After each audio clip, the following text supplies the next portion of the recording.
السلام علیکم دوستوں، میں ہوں برہان اور آپ دیکھ رہے ہیں برہانی ٹی وی۔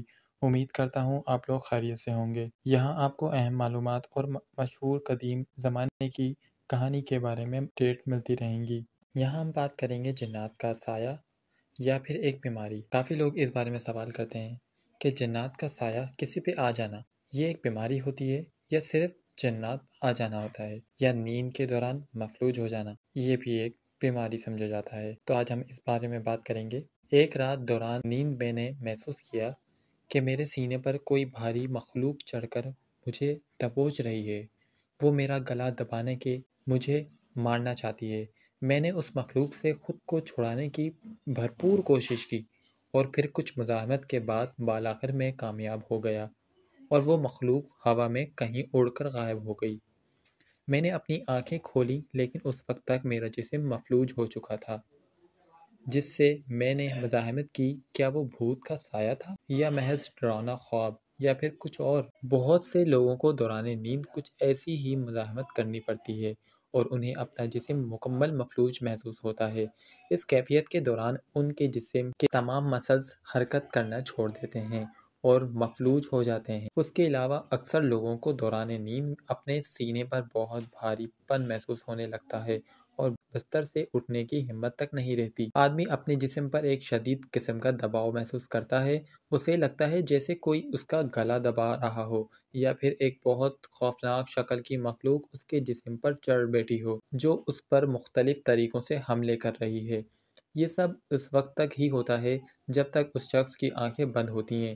جیسے ہی وہ آنکھیں کھولتا ہے سب کچھ بدل جاتا ہے، البتہ خوف کافی دیر تک قائم رہتا ہے۔ عام طور پر یہ کیفیت چند سیکنڈز سے لے کر چند منٹ تک رہ سکتی ہے، لیکن بعض مرتبہ کچھ طویل بھی ہو جاتی ہے۔ اس کیفیت کو عام لوگ متاثرہ شخص پر جنات کا اثر سمجھتے ہیں، لیکن در حقیقت یہ بیماری ہے جسے انگریزی میں سلیپ پیرالائسس کہتے ہیں۔ یہ دوران نیند ایک انتہائی خوفناک قسم کا تجربہ ہوتا ہے۔ اس عمل کے دوران انسان خود کو ہوش میں تو محسوس کرتا ہے مگر حرکت نہیں کر پاتا۔ سلیپ پیرالائسس اکثر یا تو نیند میں ہوتا ہے یا پھر جب آدمی نیند سے بیدار ہونے والا ہوتا ہے اس وقت ہوتا ہے۔ سلیپ پیرالائسس کی کئی وجوہات ہو سکتی ہیں، جیسے کوئی صدمہ، اضطرابی کیفیت اور ذہنی دباؤ، ڈپریشن اور انگزائٹی وغیرہ۔ یہ زیادہ تر 12 سال کی عمر کے بعد ہوتا ہے، لیکن کبھی کبھار یہ بہت چھوٹے بچوں کو بھی ہوتی ہے، جس طرح کچھ نوزائیدہ بچوں کی کارڈ ڈیتھ ہو جاتی ہے۔ دوران نیند انسانی جسم مختلف مراحل سے گزرتا ہے۔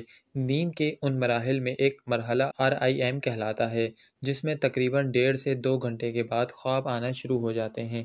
اس عمل کے دوران آدمی بے ہوش پڑا رہتا ہے اور اپنے دماغ میں ہونے والے واقعات کو دیکھ رہا ہوتا ہے۔ دلچسپ امر یہ ہے کہ اس عمل کے دوران قدرتی طور پر ہمارا جسم مفلوج ہو جاتا ہے تاکہ دوران خواب ہم اپنے آپ کو کوئی نقصان نہ پہنچا سکیں۔ وقتی طور پر جسم کا مفلوج ہونا قدرتی ہے، جو ہمارے لیے ایک تحفہ بھی ہے، مگر جب آدمی خواب بینی کے مرحلے کے ختم ہونے سے پہلے بیدار ہوتا ہے تو کبھی کبھار اس وقت سلیپ پیرالائسس ہوتا ہے۔ کچھ افراد سلیپ پیرالائسس کے دوران فریب خیال یعنی ہیلوسینیشن وغیرہ محسوس کرتے ہیں۔ یہ اس وجہ سے ہوتا ہے کہ آدمی کا دماغ ابھی تک خواب کی حالت میں ہوتا ہے۔ انسان اس کیفیت میں عجیب و غریب شکلیں وغیرہ دیکھتا ہے یا عجیب و غریب مخلوق کو اپنے گرد اپنے کمرے میں محسوس کرتا ہے، یا اپنے جسم پر کوئی عجیب مخلوق بیٹھی ہوئی محسوس کرتا ہے۔ اسے لگتا ہے کہ وہ مخلوق اس کا گلا دبا رہی ہوتی ہے یا اس کے جسم کو زور سے جکڑ رہی ہے۔ سلیپ پیرالائسس کا کوئی مخصوص علاج نہیں ہے، لیکن اس کیفیت کی شدت کی صورت میں مریض کو اینٹی ڈپریشن کی میڈیسن دی جاتی ہے یا کوگنیٹو تھراپی استعمال کی جاتی ہے۔ اس کے علاوہ نمک سے پرہیز اور روزانہ صبح کے وقت ایکسرسائز سے بھی فائدہ ہوتا ہے۔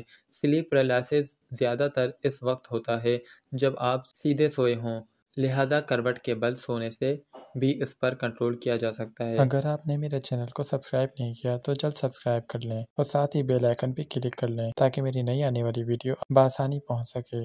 ایسی اور اہم معلومات جاننے کے لیے جڑے رہیے برہانی ٹی وی کے ساتھ۔ اگر ویڈیو پسند آئی ہو تو ایک لائک ضرور کر دیے گا۔ اب مجھے اجازت دیجیے، انشاءاللہ ملتے ہیں نیکسٹ ویڈیو میں۔ جب تک کے لیے اللہ حافظ۔